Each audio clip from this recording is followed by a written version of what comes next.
Hello everyone, welcome to another episode of Quick Talk.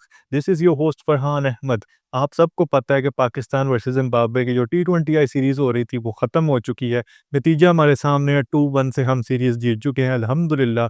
2 matches हम पहले 2 जीत गए थे, फिर तीसरा मैच जिम्बाब्वे जीत गई जो कि एक बड़ा क्लोज़ मैच था। हम कह सकते हैं कि लास्ट 2 बॉल थ्रिलर था, लास्ट बॉल थ्रिलर नहीं था, लेकिन लास्ट 2 बॉल थ्रिलर ज़रूर था क्योंकि एक बॉल पहले जिम्बाब्वे ने मैच जीता। सो ये सीरीज़ काफ़ी अहमियत की हामिल थी क्योंकि इस सीरीज़ में पाकिस्तान ने अपने सीनियर प्लेयर्स को रेस्ट करवाया था, including your main white ball captain जो है आपके मोहम्मद रिजवान, उसको भी रेस्ट करवाया था। और आपका जो वाइस कैप्टन था वाइट बॉल का सलमान अली आगा, वो लीड कर रहा था इस सीरीज़ को। एक नया स्क्वाड उसको दिया गया था, न्यू फेसेस, यंग ब्लड दिया गया था कि जनाब जाएँ और इस सीरीज़ में जाके खेलें और एक्सपेरिमेंटेशन करें और इन लड़कों को जो है ना वो अपॉर्च्युनिटीज़ प्रोवाइड करें कि ये लड़के अपनी स्किल सेट को, अपने टैलेंट को दिखा सके दुनिया को। आज हम बात करेंगे कि पाकिस्तान ने इस सीरीज़ में क्या सीखा, क्या खोया, क्या पाया और ये सीरीज़ कितनी मुफ़ीद थी पाकिस्तान के लिए in terms of their discoveries और कितनी गलत हुई साबित क्योंकि आपके पास सही रिसोर्सेज़ नहीं थे मे बी, या आपने जो चीज़ें आप ठीक कर सकते थे वो आपने ठीक नहीं की। सो आज हम एक तरह से पॉज़िटिव्स और नेगेटिव्स को डिस्कस करने वाले हैं और उन चीज़ों को भी डिस्कस करेंगे जो आगे चल के बेहतर हो सकती हैं। So without any further delay let's start today's video. सबसे पहले आगाज करते हैं जी आज की वीडियो का पॉजिटिव से। तो सबसे पहला पॉजिटिव पाकिस्तान का इस T20I सीरीज में ये था कि हमें एक अच्छा लेग स्पिनर मिल गया जो कि है सुफियान मुकीम। बंदे ने 3 मैचेस में 9 विकेटें हासिल की हैं, जिसमें से जो दूसरा मैच था उसमें 5 विकेटें हासिल की थी। इस आदमी ने 3 रन दे के, these were the best figures ever by a Pakistani bowler इन T20I cricket by the way. Sufiyan Muqeem ने जिस तरह रिस्पॉन्ड किया है पाकिस्तान की सिलेक्शन कॉल को और जिस तरह उसने जस्टिफाई किया है अपनी सिलेक्शन को, दैट वाज इनक्रेडिबल टू सी। और यही होना चाहिए हर एक यंगस्टर का तरीका जब उसको सिलेक्ट किया जाता है कि अपनी परफॉर्मेंस से आपने अपनी सिलेक्शन को जस्टिफाई करना है। Don't go down the route के भाई आपको 10-10 मैचेस दिए जाए और फिर जाके आप एक आधी परफॉर्मेंस दें और फिर ये हो कि जी हाँ देखें सिलेक्ट किया था ना तो परफॉर्मेंस तो आई है। Sufiyan Muqeem was different. सुफियान मुकीम आया टीम में, सबसे पहले सॉर्ट ऑफ अ डेब्यू था इसका ऑस्ट्रेलिया में। वहाँ पे भी इसने 2 मैचेस खेले और फिर पहले जो सेकंड मैच था सिडनी वाला उसमें 2 विकेटें हासिल की थी। और अभी भी हमने देखा ज़िम्बाब्वे वाले टूर पे काफ़ी मुफीद रहा है ये बंदा। He is a Kashmiri lad by the way and he has been fabulous throughout the Australia tour and now the Zimbabwe tour as well.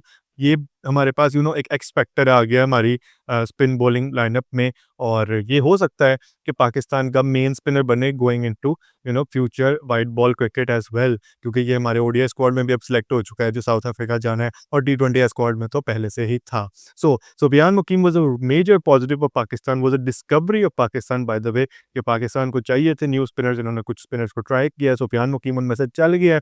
और ये काफ़ी अच्छा एक इंप्रेशन गया है इस बंदे का। देखो मैं मानता हूँ सैंपल साइज़ छोटा है, मैं मानता हूँ अभी 3-4 मैचेज़ हुए हैं, लेकिन जो स्किल और जो उसका टैलेंट है, जो उसका एक एग्रेशन है फील्ड में, उसको आप क्वेश्चन नहीं कर सकते। His ability to make the ball talk is really what stands out. He he is someone जो अपनी स्किल से अपनी मनवाता है। He is not on social media, he is not gossiping, he is there in the field doing his work, doing what he does best. So Sufiyan Muqeem की जितनी तारीफ की जाए कम है। अभी तो मैं ये सोच-सोच के बड़ा एक तरह से मुझे एक्साइटमेंट हो रही है कि जब ये साउथ अफ्रीका जाएगा और पहला T20I होगा साउथ अफ्रीका में, साउथ अफ्रीका के अगेंस्ट, तो हेनरिक क्लासन के अगेंस्ट सुफियान मुकीम कैसा चलेगा? मतलब क्या हेनरिक क्लासन को डिसमिस करेगा? क्या उसको ये बंदा कंप्लीटली बैफ़ल करके रख देगा? या Heinrich Klaasen being Henry Klaasen will dominate Sufiyan Muqeem? This will be an very interesting matchup by the way. और मैं मतलब इंतज़ार नहीं कर सकता कि कब पहला T20 हो और हम इस मैचअप को देखें। कंसिडरिंग के सुफियान मुकीम को खिलाया जाए obviously, but that's another story for another day. आज हम बात कर रहे हैं पॉजिटिव्स की, तो Sufiyan Muqeem was definitely Pakistan first positive of this series. आ जाते हैं जी अपने सेकंड पॉजिटिव की जानिब। तो सेकंड पॉजिटिव है अब्बास अफरीदी। 3 मैचेस में बंदे ने 5 विकेट्स हासिल की हैं, जिनमें से पहले मैच में तो ये भाई विकेटलेस थे, दूसरे मैच में इन्होंने 2 विकेट्स हासिल की और तीसरे मैच में इन्होंने 3 विकेट्स हासिल की, वो भी 4 ओवर करवा के 24 रन्स दे गए, यानी कि 6 की इकॉनमी थी और 3 विकेट्स हासिल की थी। लो स्कोरिंग थ्रिलर था, ये बंदा इसको स्टेप अप करना था because he was the experienced bowler bye the way and he did step up by the way. He was absolutely fabulous in the 4 over spell. You know, he kept picking up wickets. He was always a wicket taker, by the way. He was always a wicket taker, but lately he has been on absolute fire. No one can play him, not even Australia, by the way. So, Australia और Zimbabwe, अब इनको देखते हैं और अब्बास अफरीदी की इनके against performance देखते हैं, यू श्योरली से कि यार ये बंदा हमारी टी20 टीम में होना चाहिए। येस, आई एडमिट, जब मैंने अपनी टी20 की टीम बनाई थी जिम्बाब्वे टी20 आईज के लिए, तो मैंने इसको नहीं रखा था, मैंने जहादाज को प्रेफर किया था इसकी जगह पे, बट इस बंदे ने मुझे गलत प्रूफ किया है। That's something like I was kind of shocked about as well, क्योंकि मुझे पता था यार ये अच्छा है, लेकिन मैं कह लो कि इसका फैन नहीं था। मुझे ये था कि हाँ ठीक है, अच्छा है, बस ठीक है, डिसेंट है। लेकिन जो इसकी परफॉर्मेंसेस चल रही हैं lately, he has turned me into a serious fan, और मैं दुआ करता हूँ कि ये बंदे की फॉर्म और ये बंदे का जो स्किल सेट है, ये और निखरे, ये और ज़्यादा अच्छा हो। और जिस तरह ये इसने सीखा है अपनी गलतियों से, जिस तरह अब इसकी स्लोअर वन बहुत अच्छी है, और जिस तरह ये वेरिएशन के साथ बॉल करता है, इसको पता है कौन सी लाइन और लेंथ पे कौन सी वेरिएशन लानी है किस बैटर के अगेंस्ट, वो चीज़ इसकी बहुत अच्छी है। जो गेम अवेयरनेस है, उसके पूरे-पूरे नंबर है बास अफरीदी को। सो I hope he really improves with time, and he will only improve if we give him consistent chances, which he has been getting, by the way. So keep on playing Abbas Afridi, and I'm sure he'll turn into a fine bowler for Pakistan, maybe even an all-rounder, because he has those germs to become a proper all-rounder as well. You know, he can be your lower order hitter. He can bat in the middle order as well. I have this speculation about him. You can disagree, obviously, but I have this speculation that he can bat in the middle order as well. But that's not something that he will be doing in the South Africa series or in the near future. By the way, that's something for the future if he works on his batting skills. So Abbas Afridi हमारा दूसरा positive था इस series का। आ जाते हैं जी अपने तीसरे positive की तरफ, जो कि मेरे ख्याल में थोड़ा सा कंट्रोवर्शियल होगा काफ़ी लोगों के लिए, काफ़ी सारे लोग जो है मेरे से एग्री नहीं करेंगे, but the third positive was Tayyab Tahir. बंदे ने 60 रन स्कोर किए हैं 3 मैचेस में, जिनमें पहले मैच में इसने 39 रन स्कोर किए थे 25 बॉल्स पे, और जो भी तीसरा मैच गुजरा है 21 रन स्कोर किए 14 डिलीवरीज पे। काफ़ी सारे लोग सोचेंगे यार तैयब को आपने क्यों रखा है बीच में, तैयब ने ऐसा क्या किया है? देखो, मैं आपको एक चीज़ बताना चाहता हूँ। तैयब ताहिर ने स्पेशली जो पहला मैच था, उसमें उसने वो वाला रोल प्ले किया है जो उसका है ही नहीं। He was sent in the middle order on number 5 particularly, और वो बंदा वहाँ पे हैंग कर रहा था। जैसे ही आखिरी डेथ ओवर्स आए हैं, 5-4 ओवर्स आए हैं लास्ट वाले, उसने स्मैश करना शुरू किया बॉल को, और उसने रन्स बटोरे हैं, अनऑर्थोडॉक्स शॉट्स खेली हैं, पेस को डोमिनेट किया, और उसने रन्स निकाले अलॉन्ग विद इरफान खान नियाज़ी, और एक अच्छे टोटल तक पाकिस्तान को पहुँचा दिया। That contribution from Tayyab Tahir was worth $1 million, by the way. For me, someone who's not known for attacking pace bowling in the death overs of a T20I game of T20 cricket, Tayyab ने जो किया मेरे नज़दीक वो बहुत अच्छा था, मैं उसको बहुत हाईली रेट करता हूँ, और ये चीज़ उसने ओडीआई सीरीज़ में भी की थी। अगर आपको याद हो, जो तीसरा ओडीआई था, उसने आई थिंक 29 रन स्कोर किए थे 15 गेंदों पे। तो ये जो उसने काम किया है ना, ये जो उसने लेटली जरासीम दिखाए हैं कि यार मैं लास्ट के कुछ ओवर्स में भी हिटिंग कर सकता हूँ, मैं थोड़ा अनऑर्थोडॉक्स बैटर हूँ, मैं हर तरफ खेल लेता हूँ, ये उसका बहुत बड़ा पॉजिटिव है, क्योंकि हमें पता है कि कन्वेंशनल बैटर्स की जो जगह है वो वैसे ही बड़ी मुश्किल में आई हुई है हमारी टी20 साइड में, और वो ज़रूरत भी नहीं रही अब। सो हमें अनकन्वेंशनल बैटर्स चाहिए, हमें अनऑर्थोडॉक्स बैटर्स चाहिए, ऐसे बैटर्स चाहिए जो पूरे के पूरे ग्राउंड में खेल सकें, जो डोमिनेट करना जानते हो कि कौन सी फील्ड पोजीशन पर मैं खेल सकता हूँ और कौन से पे नहीं खेल सकता, लेकिन मैं अपने आप को इस काबिल बनाऊंगा कि मैं वहाँ पे खेल सकूँ। सो तैयब ताहिर के ये जो कुछ नॉक्स थे, ये बहुत ज़बरदस्त थे मेरे ओपिनियन में, और I think that with Salman Ali Agha now possibly not being the vice captain of our white ball team, he may not be able to pick himself up in the T20I side. So I think कि Tayyab Tahir deserves a proper chance at number 4 position in the T20I side, क्योंकि अगर आप बात करते हो अनऑर्थोडॉक्सी की और फिर उसके अच्छे नॉक्स की, तो तैयब ने डेफिनेटली प्रूव किया है कि उसको चांस मिलना चाहिए। सो आई बिलीव कि तैयब को एक प्रॉपर रन देना चाहिए नंबर 4 पोजीशन पे सलमान अली आगा की जगह पे, because Salman Agha he is failed terribly, he failed to make an impression for himself. So I would just play Tayyab Tahir on the number 4 position. अब आ जाते हैं जी हमारे नेगेटिव्स की जानिब। पाकिस्तान के नेगेटिव्स, जो मैं सबसे बड़ा नेगेटिव बताऊंगा आपको, वो ये है कि पाकिस्तान की जो पुअर बैटिंग थी, और पर्टिकुलरली जो हमारा पुअर स्ट्राइक रेट था, और इसकी भी एक वजह बहुत बड़ी थी, वो ये है कि जो हमने पुअर स्क्वाड सिलेक्शन की है। हमारे स्क्वाड में हमने कह तो दिया जी हम एक्सपेरिमेंटेशन करने जा रहे हैं, हम नए लड़कों को चांस दे रहे हैं, लेकिन हमने ये नहीं देखा कि जिन लड़कों को हम चांस दे रहे हैं वो सब के सब उनमें जो पर्टिकुलरली बैटर्स हैं वो वन डायमेंशनल बैटर्स हैं। सबका खेलने का तरीका तकरीबन सेम ही है, सब पहले सेट होते हैं बाद में मारते हैं, यानी कि सब के सब एंकर्स ही हैं। आपका जो कप्तान था सलमान अली आगा वो भी एंकर ही था।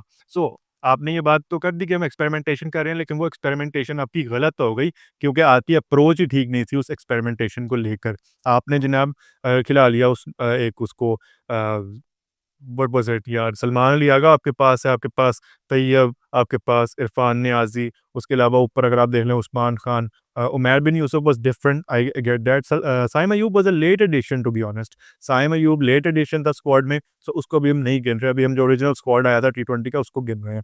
साहिबजादा फरहान भी उसी में था। ये सारे के सारे वन डायमेंशनल बैटर्स हैं। अगर मैं आपको कहूँ कि यार नाम लो उन बैटर्स के जो अटैकिंग माइंडसेट से खेलते हैं टी20 या क्रिकेट में, तो आप किनके नाम लोगे? आप नाम लोगे फ़खर ज़मान का, आप नाम लोगे शादाब खान का, आप नाम लोगे मोहम्मद हारिस का और साइम अय्यूब का। साइम को तो ऐड कर लिया गया, लेकिन ये जो बाकी तीन हैं ये कहीं नज़र नहीं आ रहे। सो पाकिस्तान ने वन डायमेंशनल अपना पूरा प्लेयर्स बनाया फॉर द बैटिंग ऑर्डर और वो उनको कॉस्ट कर गया, क्योंकि जो आपकी एक्सपेरिमेंटेशन वाली थ्योरी थी इस सीरीज़ के हवाले से वो बैकफायर कर गई और वो कोई भी तजुर्बा नहीं हुआ इस सीरीज़ में। आपको बस ये पता लग गया कि जी हमारे पास सारे प्लेयर्स एक जैसे ही हैं और वो उनका खेलने का तरीका भी एक जैसा ही है, और वो क्या होता है कि फिर इन द लॉन्ग रन वो आपको बाइट कर लेते हैं। सो 2 प्लेयर्स थे ऐसे जिन्होंने जनाब कीटाणु दिखाए अच्छा खेलने के, जैसे तैयब ताहिर एक अच्छा था। उसके अलावा अगर मैं बात करूँ तो सेकंड टी20 आई में Saim Ayub was good by the way. Saim पे और उमैर पे बाय द वे मैं अभी कोई बात नहीं कर रहा, because I feel like those kids should be given a proper run, once again Saim specially जो अब उसकी ओडीआई की फॉर्म उसने पिक की है, उसको आप एक रन दोबारा से दे सकते हो टी20 आई सर्किट में और देख सकते हो कि what he has to offer. Maybe now he can be the Saim Ayub of PSL, you know now he can be that no look star boy in टी20 क्रिकेट एज़ वेल। और उमैर बिन यूसुफ यार आप क्या ही कह सकते हो, बंदे के 3 मैचेज़ हुए हैं, आपने मतलब क्या उसकी जान के दुश्मन बनना है, सो उसको भी आप छोड़ दो, सही हो गया। दूसरा बिसाइड्स मैंने पहले भी ये बात बोली हुई है कि 0 ऑफ 1 बॉल और 2 balls is better than 10 of 10 और 20 ऑफ 20। सो उमैर बिन यूसुफ अगर 0 पे आउट होता है, 2 गेंदें खेल के, 1 गेंद खेल के, मुझे मसला नहीं है, मारते हुए आउट हो गया, कोई बात नहीं। अगर वो 10 पे 10 करके आउट होता है, फिर मुझे मसला है। सो उमैर बिन यूसुफ को आप एक प्रॉपर चांस दो अलोंग विद साइम अय्यूब, चाहे वो तो इन्हीं दोनों को अपना ओपनिंग पेयर सेट कर लो, लेकिन मुझे पता है ऐसा होगा नहीं क्योंकि दिस इज़ पाकिस्तान बेबी। तो ये जो पहली पाकिस्तान की नेगेटिव है ना, ये बहुत बड़ी है और बहुत सीरियस है कि अभी भी इनकी जो बैटिंग लाइनअप का स्ट्राइक रेट है और जो इनके स्क्वाड सिलेक्शन है वो ठीक नहीं हो पा रही। I really hope this improves in the future bye the way, because if it doesn't Pakistan की टी20 या क्रिकेट तो फिर बढ़ गई है भाई, मैं सीधा-सीधा बता रहा हूँ आपको। खैर अब आगे चलते हैं। ये हमारा नेगेटिव था और ये प्रीटी मच हमारा ओनली नेगेटिव था। अब थोड़ी-सी प्लेयर्स की बात कर लेते हैं कि किन प्लेयर्स के साथ थोड़ा-सा इनजस्टिस हुआ है, किन प्लेयर्स ने अपने अपनी सिलेक्शन को जस्टिफाई नहीं किया, किन प्लेयर्स को अब बाहर होना चाहिए टीम से और किन को शायद अंदर आना चाहिए। सबसे पहले मैं बात करूँगा साहिबजादा फरहान की। साहिबजादा फरहान को 4 मैचेस मिल चुके हैं टी20 टीम में। 3 मिले थे ऑस्ट्रेलिया में, 1 मिला यहाँ पे ज़िम्बाब्वे में। बंदा सिंगल डिजिट्स से बाहर ही नहीं जाता, डबल डिजिट्स पे जा ही नहीं पाता। एक आधी स्ट्रोक मारेगा और उसके बाद कंप्लीटली फारिग हो जाएगा, आउट हो जाएगा। कभी शॉर्ट बॉल पे आउट हो रहा है, कभी स्लोअर वन पे आउट हो रहा है। उसको कोई समझ नहीं आती। वो डोमेस्टिक का हालाँकि हमारा टॉप परफॉर्मर है टी20 क्रिकेट का, लेकिन इंटरनेशनल में जा रहा है और उसको जितनी भी अपॉर्च्युनिटीज़ मिल रही हैं, वो बंदा फेल होता चला जा रहा है। आई don't understand what's the reason with him, what's the thinking process in his mind, लेकिन वो बंदा अपनी सिलेक्शन जस्टिफाई नहीं कर पाया एंड आई एम ग्लैड कि वो अगले स्क्वाड में नहीं है, वो टी20 स्क्वाड से बाहर है। उसको ये मैसेज दो कि भाई जाओ जाके डोमेस्टिक खेलो और अपनी वीकनेसेस पे काम करो। जब आप अपनी वीकनेसेस पे काम कर चुके होगे और टॉप कर लिया होगा डोमेस्टिक में, फिर आपको कंसिडर करेंगे वापस लाने के लिए। अभी we know that you are not good enough for international cricket. This is the message for Sahibzada Farhan. I was the one, I think I was his biggest fan, I was backing him from day one, but he failed to make an impression, he failed to make a name for himself, and no one can do anything about it. He has no one but himself to blame. So Farhan जो है उसको बाहर होना चाहिए team से और अच्छी बात है कि हो भी गया। डोमेस्टिक में जाओ, जाके ग्राइंड करो। अभी चैंपियंस टी20 कब शुरू हो रहा है, उसमें जाके अपनी वीकनेसेस पे काम करो। बड़ा वैसे अजीब लगता है कि मैं भी फरहान और मैं बार-बार फरहान, फरहान बोल-बोल के क्रिटिसिज़्म दे रहा हूँ।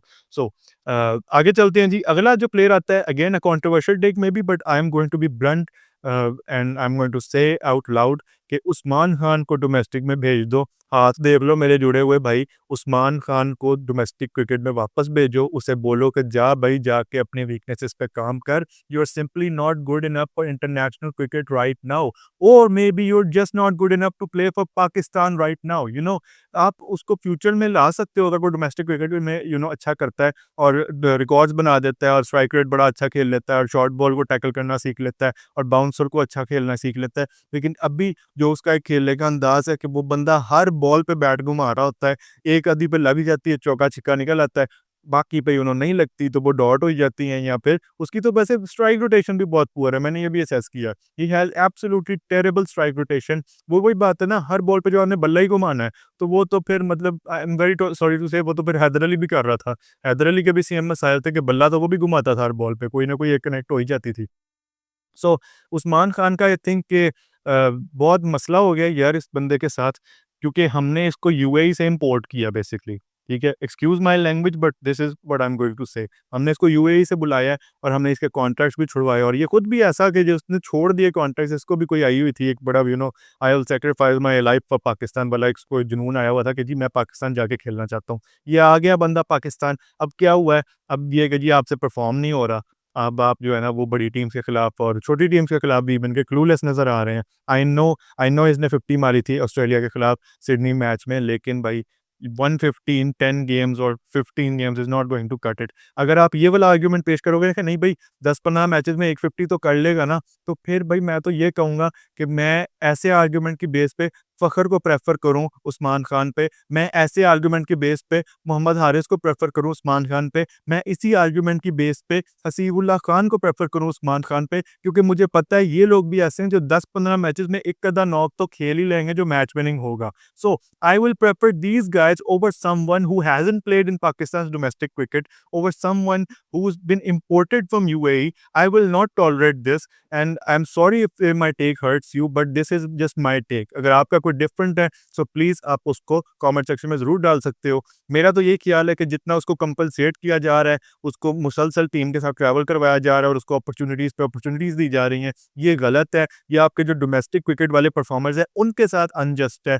और आप अब ये करो कि उस्मान खान को आप अल्लाह हाफ़िज़ बोलो कुछ टाइम के लिए। मैं ये नहीं कह रहा उस पे दरवाज़े बंद कर दो पाकिस्तान क्रिकेट के। मैं ये कह रहा हूँ सिर्फ़ उसको बोलो कि अपनी वीकनेसेस पे काम करो, डोमेस्टिक में जाके ग्राइंड करो। जब टॉप कर लोगे डोमेस्टिक के किसी टूर्नामेंट में, तो फिर आप पाकिस्तान की सिलेक्शन में दोबारा कंसिडर हो सकते हो। अभी आपने क्या किया, आपने उसको ओडीआई वाले स्क्वाड में भी शामिल कर लिया। हसीबुल्लाह को निकाल दिया है। How unjust is that? How unfair is that? I don't even have the words to say कि कितनी बुरी बात है ये। उस्मान खान को प्रेफ़र करना हसीबुल्लाह खान पे for Pakistan ODI team is just criminal in my opinion.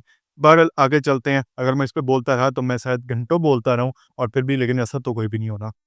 आगे चलते हैं जी, आगे बात कर लेते हैं हमारे कप्तान साहब की जो टी20 आई सीरीज़ में थे, and that is Salman Ali Agha by the way. Salman Ali Agha भी भाई अब वही बात आ जाती है कि he failed to make an impression, he failed to make a name for himself, he failed to adapt quickly, he did not know how to play टी20 cricket, और उसको हमने ज़बरदस्ती का वाइस कैप्टन बना दिया। अब तो खैर शायद वो भी नहीं है। अगर उसके बारे में और जानना चाहते हो तो मैंने वीडियो लगाई होगी आई बटन पे, वो जाकर देख लेना।